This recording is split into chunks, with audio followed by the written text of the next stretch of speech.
Guys, just look at how they engraved in this trigger guard and everything. Just take a second to admire everything. Look at that. Look at the trigger guard, everything. Now look at that. All those little stuff written under everything. Here, let me show you the other side as well. Like, this is actually, like, I don't have words. If you guys catch me, you know, without words, this is because I don't have any words. Like, look at how the great amount of effort that Browning put in this shotgun to make it look like this. Like, this is actually insane. Did you guys like even see this? Look at that right there. And you have your trigger, the golden trigger, and then it's golden plated. Then you have your silver, the Browning logo right over there, your bolt, your everything. Guys, this is just beauty. Take a second to admire.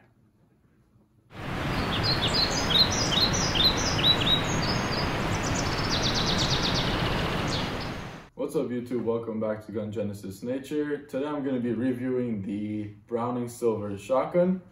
So, quick safety check. You guys can see it's clear. So, right back. So, this shotgun is a 12 gauge semi-automatic shotgun, gas operated system. And I would like to start discussing the shotgun in the design wise first. So talking a little bit about the design and how it looks from the outside. So I'd like to start talking from the back of the gun. So over here we have a neat checkering on the back of the stock. So that's the rubber butt pad. You guys can see right over there. Has a cool little design and shape and really good in the grip. So when I do shoot this gun, I don't tend to feel as much recoil compared to other shotguns that I have shot in the past. So that's one thing that I would like to mention. And moving forward is just the wooden stock. So I really like the contrast that the wooden stock gives in with the gun. Hence the reason why I've chose the wooden stock over the camo stock or the black synthetic stock. And I would like to also mention that there is a black and camo stock that you guys can also purchase of this particular shotgun, which is the Browning Silver, need I mention again. And I really like the checkering on it as well. Really good grip.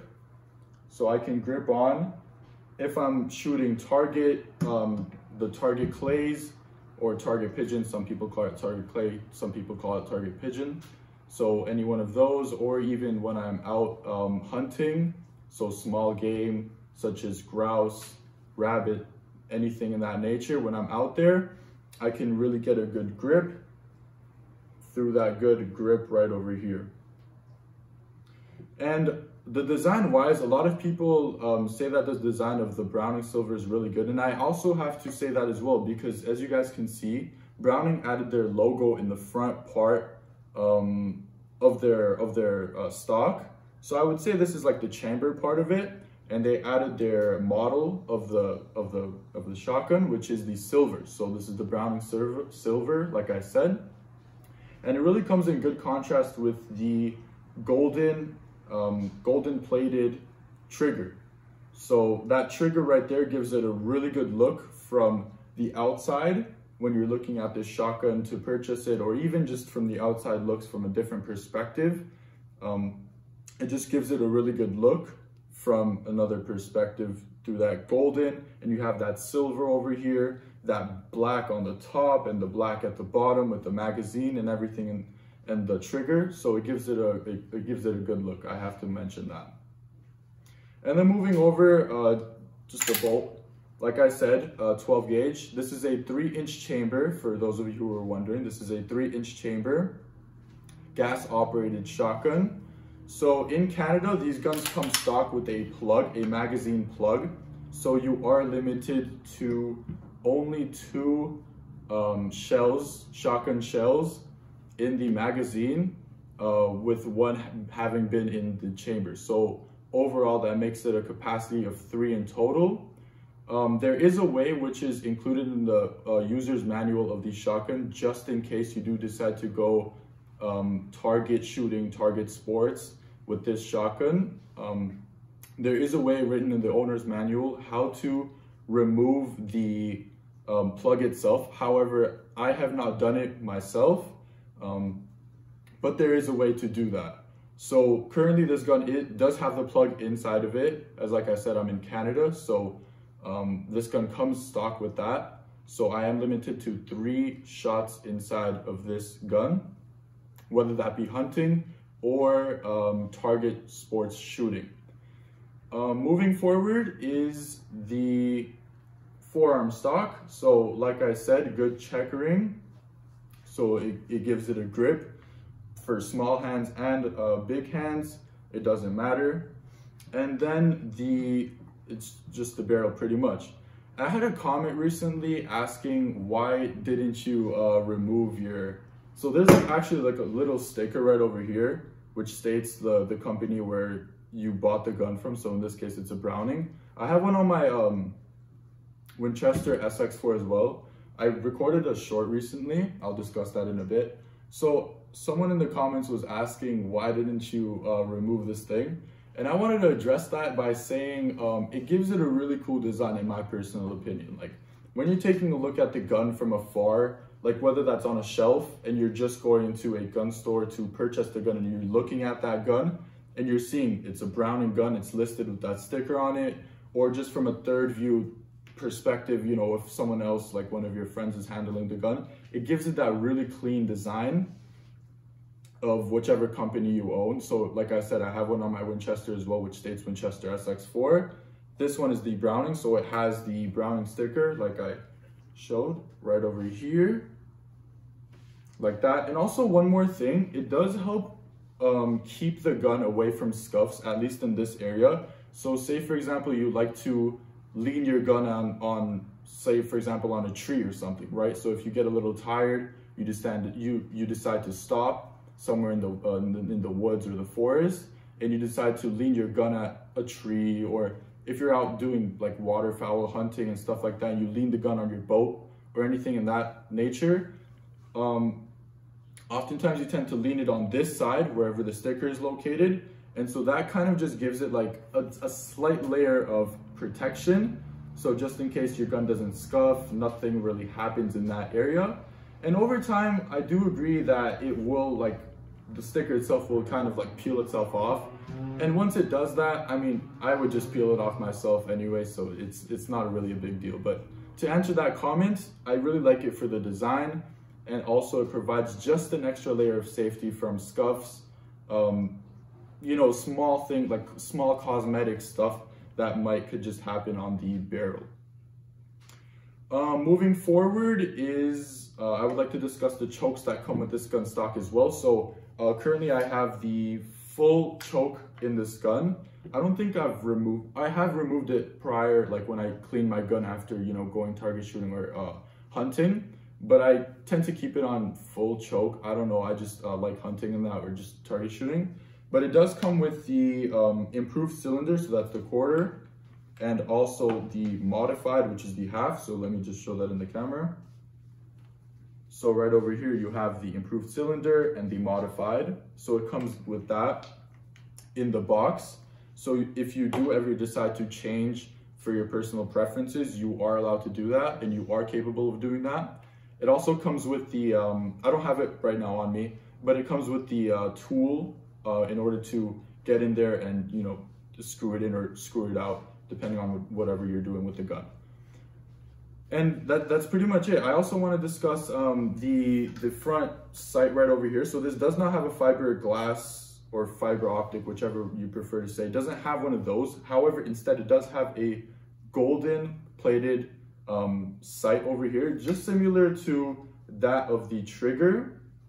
So once again, gives it a good contrast when you're looking at it from afar. And if you're aiming, right, it gives it that, you know, precise look. Yeah, I personally don't have a preference with fiberglass and, you know, just a metallic sight like that. I honestly like all sights if they're good for me. So this one gives it a good contrast with the barrel, the internal stock and everything like that, especially with the wood. I think I mentioned it, but this is the main reason why I chose to go with the wooden stock as well, because it gives it a really clean and good contrast look from the outside of the gun. So I would like to disassemble the gun. So you can do that, here let me try to put it like this. You can do that by removing the cap. So it takes a few clicks to remove it by the cap, and then it comes right out. So the plug is actually located here. If I remove this cover, so the plug is actually located right in here. So inside the magazine, right over here, the plug is located inside over here. So you are allowed to take that out depending on your state regulations or your province regulations and your use intended. So moving forward, I'm gonna remove the barrel. So like I said, 3-inch chamber. This is actually for those of you who are actually wondering, this is the 28-inch barrel. I'm not sure, I'm actually, you might be able to get replacements for the barrel. So if in case you want to go 26-inch, 24-inch, you could contact Browning in if case you want to change the barrel to go size smaller. So this is the 28-inch barrel.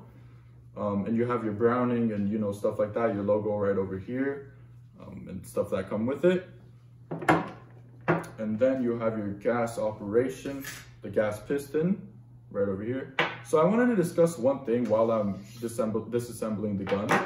This gun is very alike the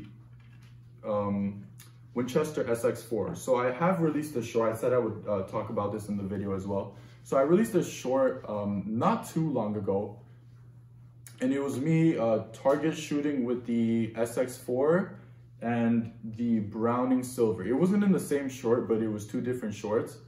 And just a little heads up, I will do a video of me comparing this, the Browning Silver and the Winchester SX4 out in the field, shooting the same ammunition, and really just practically testing out what is the real difference, if there is a difference between the two.